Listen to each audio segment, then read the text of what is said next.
Yeah, I think when it comes to living with trauma, nobody wants to be that person.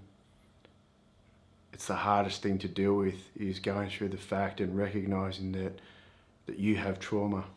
Um, I've had anxiety and depression since I was 18, at least diagnosed, maybe from even earlier with anxiety. But the thing we do know is that coming to terms with trauma has been much more difficult for me than anything else I've had to deal with.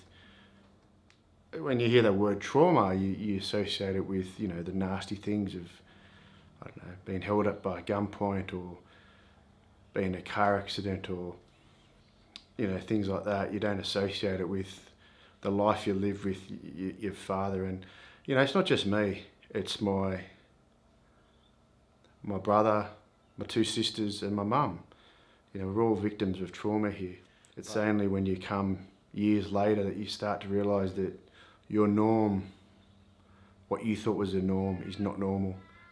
A normal childhood, I went to a good primary school. Being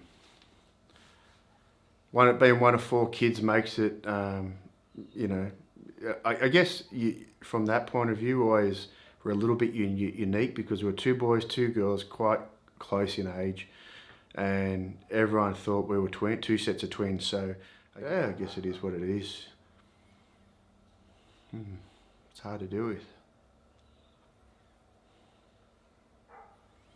I don't like to see myself as a victim of trauma. You can't do it by yourself. In fact, that's one of the tragedies of complex trauma. Many people have been betrayed and let down in their relationships, and they try to cope by themselves, cut themselves off from potential sources of support. There's a culture of secrecy around it. We all need support, and relationships are central to that support.